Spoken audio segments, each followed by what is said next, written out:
Hi Brooke, I'm Carly. I'll be your OT today, and today we're going to do the test of visual perceptual skills. So today you're going to look at some designs. I will ask you a question about each one. You can then point to your answer or say the number of the answer that you choose. So first we're going to practice.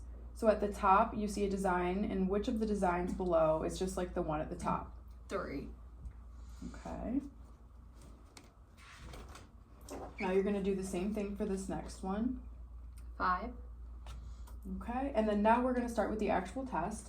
You're going to have 16 different questions of the same concept from this. You're just going to say which one of the numbers 1 through 5 aligns with the picture at the top, or the shape at the top. Okay. So I'm just going to mark down your answers on the sheet underneath, here, let's get to the right page.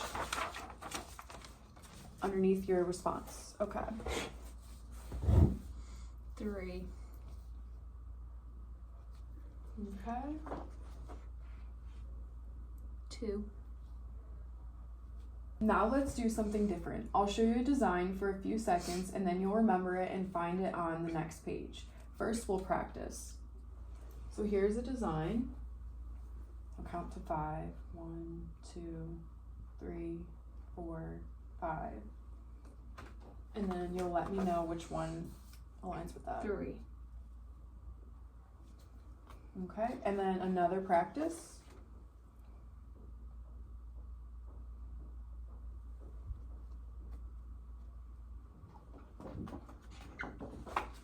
2.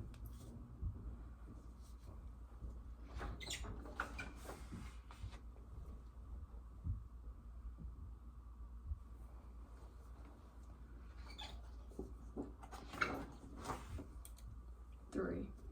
Okay, so that was the first one.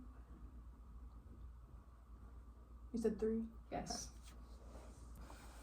Okay, so now let's do something else. We'll practice first just like we did before. So can you see the design right here? Yes. Which one is different from all of the others? 4. Okay. It's an example, and then we'll do one more example. And which one is different from the one here? 2. Perfect. And then we'll do one of the actual. Which design is different from the one here? 4. Okay. Next, we're going to move on to subtest 4, which is form constancy. So it's a little bit different, and we'll practice first just like we did before for the other subtests.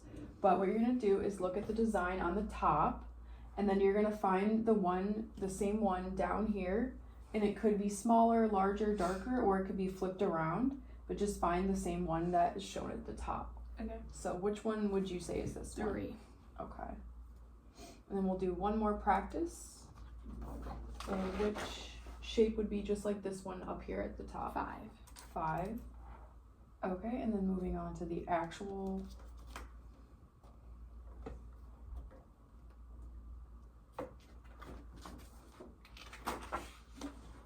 2. Okay.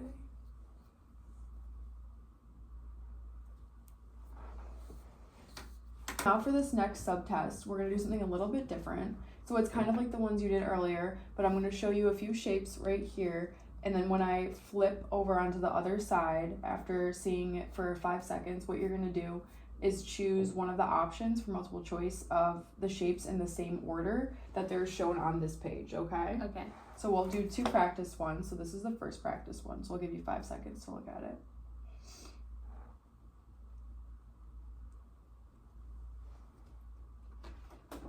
And then which number? 2. Okay. And we'll do one more practice.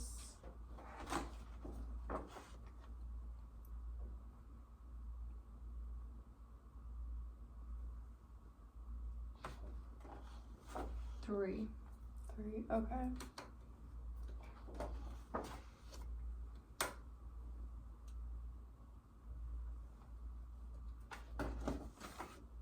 One.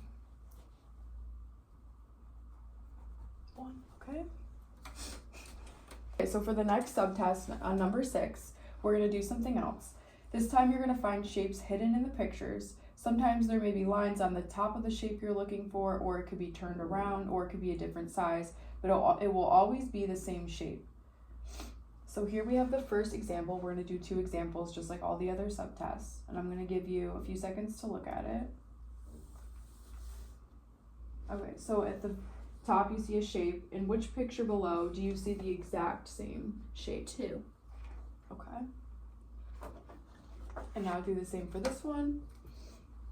In which one do you see this shape? 1. Okay. And those were the 2 examples.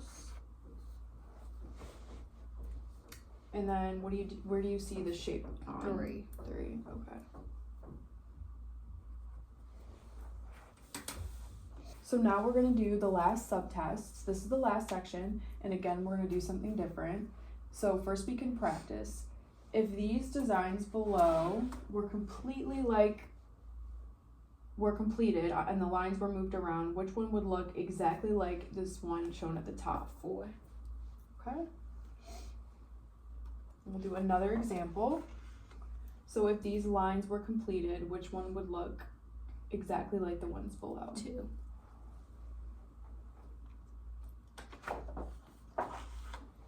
Okay, and then the same for this one? 2. 2. All right. So the first part of scoring is you just want to fill out the top part about the name, the gender, the grade, and also you do not want to round months up by 1 day if it exceeds 15 when you're filling out the age portion. So during the assessment, you want to fill out the response number, and then every correct one, they get 1 point, and you do not subtract if they get them wrong. For example, this client got all of them correct, so the raw score is 16. Because the raw score is 16, you want to use this chart and look at the raw score, which is on the left or the right side, and you want to see how many points they get in each subcategory and write it on the score sheet. For example, the client got a 16 out of 16 in the visual discrimination, so therefore the scale score is 18. Next, you want to add up all the subscale score to find the standard score. For example, the client got 124, and so the standard score is 139, so you want to put that at the overall side across from the subscale score and then the standard score. So next you have to find the percentile rank, and so at the bottom there's 2 columns. The one that closer to the middle is the scale score, so you want to find that, and that matches with the top. For example, visual discrimination is at 18, so you want to go to the 18, and then you want to look over and see what the percent rank is. This is 99, and then you want to put it in at the top. So on the right side, it is the index scores, and this is just if you want to look at certain things like basic processing, sequencing, and complex processing. So it's pretty much the same thing for the other side, but you don't take all the 7 subtests, you just focus on a few.